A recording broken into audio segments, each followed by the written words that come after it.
Champions trophy 2025లోకి 9వ team enter అయిపోయింది. మొదటి 6 మ్యాచ్లు సాఫీగా జరిగాయి, ఏ ప్రాబ్లము లేదనుకున్న టైంలో నేనున్నా అంటూ వరుణ్ దేవుడు వచ్చేశాడు. సో రావల్పిండి వేదికగా సౌత్ ఆఫ్రికా మరి ఆస్ట్రేలియా జట్ల మధ్య జరగాల్సిన మ్యాచ్పై వరుణుడు దెబ్బేశాడు. ఈ టోర్నమెంట్లో one of the most interesting మ్యాచ్గా మారుతుంది అనుకున్న మ్యాచ్ను వరుణుడు తినేశాడు.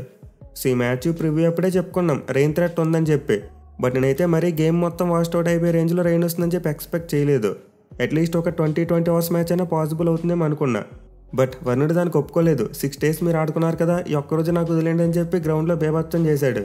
సో ఈ మ్యాచ్ పాసిబుల్ అవడానికి అసలు వరుణ్ దేవుడు అలాంటి ఛాన్స్ కూడా ఇవ్వలేదు. ఇన్ఫ్యాక్ట్ టాస్ వేయకుండానే మ్యాచ్ రద్దయిపోయింది. ఎందుకంటే రావల్పిండిలో కంటిన్యూస్గా రెయిన్ పడుతుందంట, అది కూడా నిన్న మార్నింగ్ నుంచే. సో ఈ రోజు కూడా మ్యాచ్ టైంలో కంటిన్యూస్గా రెయిన్ పడింది.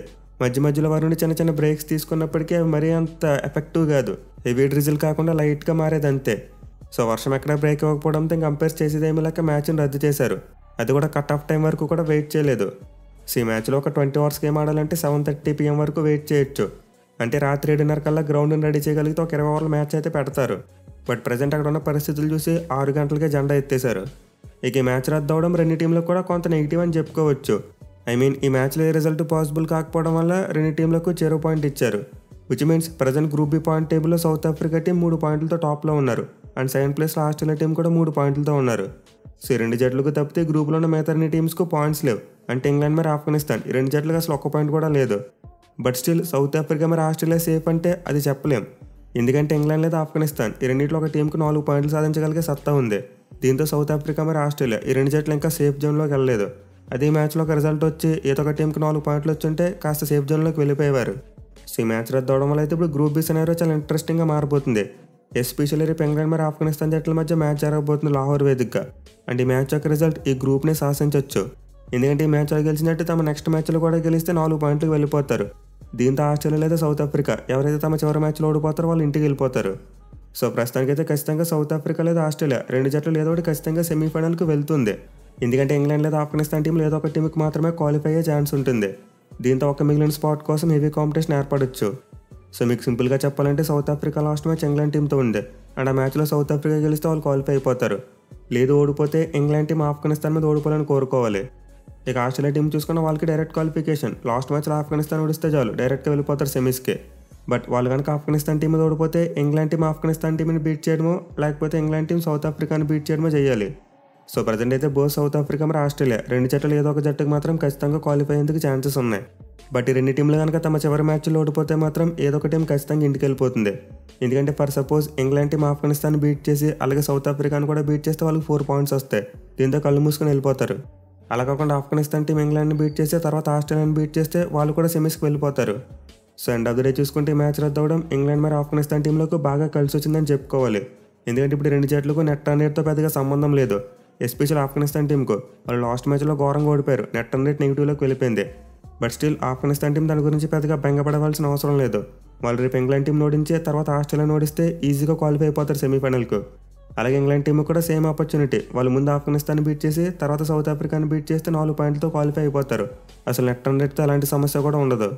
సో ప్రస్తుతానికి అన్ని సినారియోస్ బట్టి చూసుకుంటే రేపు ఇంగ్లాండ్ మరి ఆఫ్ఘనిస్తాన్ జట్ల మధ్య జరగబోయే మ్యాచ్ ఒక డూ ఆర్ డై మ్యాచ్. ఈ మ్యాచ్లో గెలిచిన టీంకు సెమీఫైనల్కి వెళ్ళే ఛాన్సెస్ ఉంటాయి. ఓడిపోయిన టీం తట్టబట్ట చదువుకుని ఇంటికి వెళ్ళిపోవాల్సిందే. అయితే అసలు లాహోర్ వేదికగా జరగబోయే మ్యాచ్లో ఏ జట్టు గెలిచే అవకాశాలు ఎక్కువగా ఉన్నాయి. సో ఇప్పుడైతే మనం రెండు జట్ల మధ్య జరగబోయే మ్యాచ్ యొక్క ప్రివ్యూను క్లియర్గా చూద్దాం. ముందుగా వెన్యూ విషయానికి వస్తే ఈ మ్యాచ్ను లాహోర్లోని గడాఫీ స్టేడియం వేదికగా ఆడబోతున్నారు. అంటే ఇక్కడ పిచ్ రిపోర్ట్ చూసుకుంటే చాలా వరకు batting friendly wicket. Mail 2 days back ఇదే గ్రౌండ్లో చూసాం ఆస్ట్రేలియా బ్యాట్స్మెన్ మరి ఇంగ్లాండ్ బ్యాట్స్మెన్ ఈ రెండు జట్ల బ్యాట్స్మెన్ కూడా పండగ చేసుకున్నారు. ఇన్ఫాక్ట్ రెండు టీమ్స్ కలిపి 700 కంటే ఎక్కువ రన్స్ కొట్టారు. సో హై స్కోరింగ్ మ్యాచ్ ఎక్కడైతే ఆడారో ఈ మ్యాచ్ కూడా అక్కడ ఆడబోతున్నారు. దీంతో ఖచ్చితంగా మరోసారి మనం రన్ ఫెస్ట్ ఎక్స్పెక్ట్ చేయవచ్చు. మెయిల్ ఇంగ్లాండ్ టీం ముందు బ్యాటింగ్ చేస్తే ఖచ్చితంగా ఎక్కువ రన్స్ వస్తాయి. అయితే పిచ్ రిపోర్ట్ కంటే ముందు ఇప్పుడు అందరూ ఎక్కువగా అడిగేది వెదర్ రిపోర్టే. ఎందుకంటే సౌత్ ఆఫ్రికా ఆస్ట్రేలియా మ్యాచ్ రద్దయింది కాబట్టి ఆ రెయిన్ వైబ్స్ అనేవి మైండ్లోకి వచ్చేస్తాయి.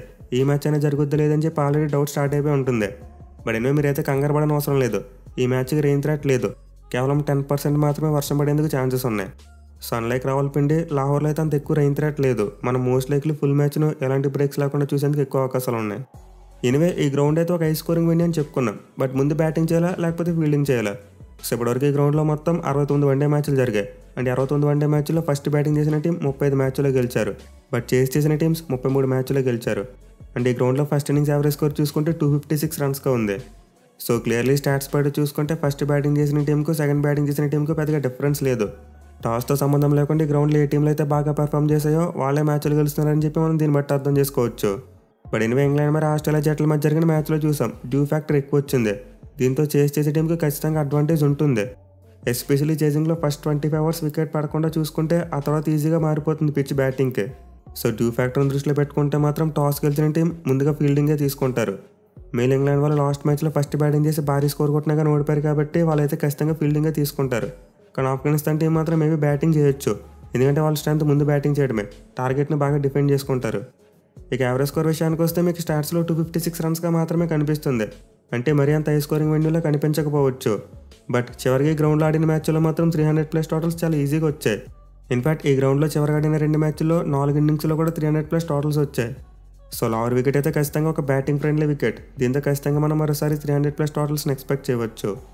ఇక రెండు జట్లకి అటాచ్ స్టాట్స్ విషయానికి వస్తే ఇప్పటివరకు 3 మ్యాచ్లు మాత్రమే జరిగాయి. అండ్ 3 మ్యాచ్లు కూడా ఐసీసీ ఈవెంట్స్లోనే జరిగాయి. 2015 world cup, 2019 world cup, 2023 world cup. So ఈ 3 మ్యాచ్లు ఇంగ్లాండ్ వాళ్ళు 2 గెలిచారు. బట్ చివరికి 2 జట్లు 2023 వరల్డ్ కప్లో తలబడినప్పుడు మాత్రం ఆఫ్ఘనిస్తాన్ టీం ఇంగ్లాండ్కి షాక్ ఇచ్చింది.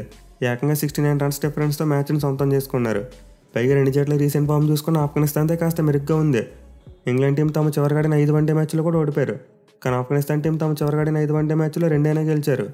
సో ప్రస్తుతానికి అయితే ఇంగ్లాండ్ టీం వన్డే ఫార్మాట్లో గడ్డు పరిస్థితులు ఎదుర్కొంటుంది. దీంతో ఈ మ్యాచ్లో మనం ఆఫ్ఘనిస్తాన్ టీంని ఎక్కడ కూడా తక్కువ అంచనా వేయలేం. ఇక లాహోర్ గ్రౌండ్లో చూసుకుంటే 2 జట్లు ఇప్పుడు కూడా ఆడలేదు. ఇన్ఫాక్ట్ అసలు ఛాంపియన్షిప్లో ఫస్ట్ టైం 2 జట్ల మధ్య మ్యాచ్ జరగబోతుంది. బట్ ఎనివే మిగతా జట్లతో చూసుకుంటే ఇంగ్లాండ్ టీం ఈ గ్రౌండ్లో మొత్తం 7 వన్డే మ్యాచ్లు ఆడారు. బట్ 7 మ్యాచ్లో వాళ్ళు 2 గెలిచారు, 5 ఓడిపోయారు.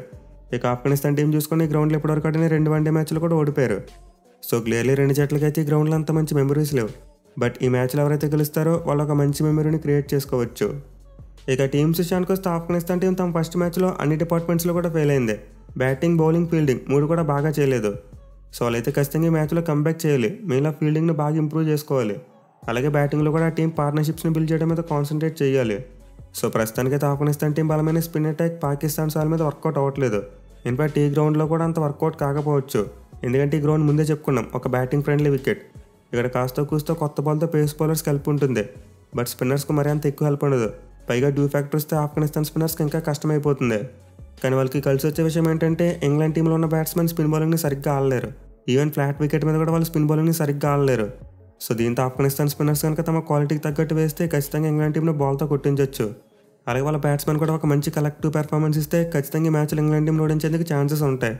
ఇక టీంలో చేంజెస్ చూసుకుంటే లాస్ట్ మ్యాచ్లో ఓడిపోయినప్పటికీ ఆఫ్ఘనిస్తాన్ టీం పెద్దగా మార్పులు చేయకపోవచ్చు. ఒకవేళ ఏదైనా మార్పు చేస్తే నూర్ అహ్మద్ను పక్కన పెట్టి ముజిబుర్ రహమాన్ తీసుకొచ్చే అవకాశాలు ఎక్కువగా ఉంటాయి. అదర్వైజ్ వాళ్ళైతే సేమ్ ప్లేయింగ్లో అంతా రావచ్చు. మీలా బ్యాటింగ్ స్ట్రెంత్ వాళ్ళకి కావాలి.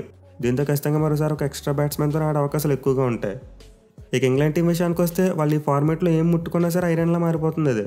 సో ప్రజెంట్ అయితే ఇంగ్లాండ్ టీం చాలా డౌన్ఫాల్లో ఉన్నారు. వన్డే వరల్డ్ కప్లో ఆ టీం ఎలా స్ట్రగుల్ అయింది, ఇక్కడ కూడా సేమ్ స్టోరీ. బట్ ఎనివే మ్యాచ్లో గెలిచి వాళ్ళకి కంబ్యాక్ చేసేందుకు మంచి అవకాశం ఉంది. బట్ అది జరగాలంటే వాళ్ళ బ్యాట్స్మెన్ ఎక్స్ట్రాడినరీ పెర్ఫార్మెన్స్ ఇవ్వాలి. కానీ ప్రజెంట్ వాళ్ళ బ్యాటింగ్ ఆర్డర్లో చూసుకుంటే కేవలం డకెట్ మరియు జో రూట్ ఇద్దరే కాస్త బెటర్ ఫామ్లో కనిపిస్తున్నారు. కానీ మిగతా వాళ్ళందరూ బాగా స్ట్రగుల్ అవుతున్నారు. మిగిలిన middle order Harry Brook, Jos Buttler మరియు లివింగ్స్టన్ ఈ ముగ్గురు కూడా బాగా ఫెయిల్ అవుతున్నారు. ఎస్పెషల్లీ బట్లర్కి అయితే ఐసీసీ ఈవెంట్స్లో చాలా పూర్ రికార్డు ఉంది. అండ్ హ్యారీ బ్రూక్ చూసుకునే వన్డే ఫార్మాట్లో చాలా ఘోరమైన రికార్డు ఉంది. ఇంగ్లాండ్ బ్యాట్స్మెన్ అయితే పదే సేమ్ మిస్టేక్ని రిపీట్ చేస్తున్నారు. వాళ్ళకి లాస్ట్ మ్యాచ్లో బెన్ డకెట్ ఒక ఎండ్లో 165 రన్స్ కొట్టినప్పటికీ అదర్ ఎండ్లో ఉన్న బ్యాట్స్మెన్ సరిగ్గా ఆడలేకపోయారు. దీనివల్ల వాళ్ళ స్కోర్ 400 వరకు వెళ్ళలేకపోయింది. ఇక బౌలింగ్లో చూసుకున్న సేమ్ స్టోరీ. ఆ రన్స్ని కంటైన్ చేయగలిగే బౌలర్ లేడు. జాఫ్రా ఆర్చర్, మార్క్వుడ్ మంచి పేస్ వేస్తున్న రన్స్ పోతున్నాయి. అండ్ అదిల్ రషీద్ చూసుకున్న బాగానే వేస్తున్నప్పటికీ తను లోన్ స్పిన్నర్ అయిపోయాడు, సపోర్ట్ ఉండట్లేదు. ఈ మ్యాచ్లో అయితే ఇంగ్లాండ్ టీం గెలవాలంటే ఖచ్చితంగా వాళ్ళ శక్తికి మించి పోరాడాలి. మీలా కలెక్టివ్ పెర్ఫార్మెన్స్ ఇవ్వాలి. ఎవరో ఒకరిద్దరు ప్లేయర్స్ మీద డిపెండ్ అవుతామంటే పని అవ్వదు. ఇక వాళ్ళ ప్లేయింగ్ లెవెల్లో చేంజెస్ చూసుకుంటే ఖచ్చితంగా ఒక మార్పు అయితే జరుగుద్ది. ఎందుకంటే బ్రైడెన్ కార్స్ ఈ టోర్నమెంట్ నుండి రూల్ అవుట్ అయిపోయాడు. దీంతో ఇంగ్లాండ్ టీం అతని ప్లేస్లో ఎవరో ఒకరిని తీసుకురావాలి. నేనైతే మోస్ట్ లైక్లీ జేమీ వార్టర్ని తీసుకొస్తారనుకుంటున్నా. సో తెలిసి ఈ మ్యాచ్లో ఇంగ్లాండ్ టీం ఒక్క మార్పు మాత్రమే చేయొచ్చు. లేదు బౌలింగ్ స్ట్రెంత్ను పెంచుకుంటామంటే జేమీ స్మిత్ని పక్కన పెట్టి గస్ అట్కిన్సన్ కూడా తీసుకురావచ్చు. బట్ నేనైతే ఇంగ్లాండ్ టీం వాళ్ళ బ్యాటింగ్ ఆర్డర్ని డిస్టర్బ్ చేయదనుకుంటున్నా. ఇక మ్యాచ్ ప్రిడిక్షన్ విషయానికి వస్తే నాకైతే ఆఫ్ఘనిస్తాన్ టీమే గెలుస్తుందేమో అనిపిస్తుంది. ఎందుకంటే లాస్ట్ మ్యాచ్లో ఇంగ్లాండ్ వాళ్ళు మంచి స్కోర్ కొట్టారంటే ఆస్ట్రేలియా బౌలింగ్ అంత బాగోలేదు.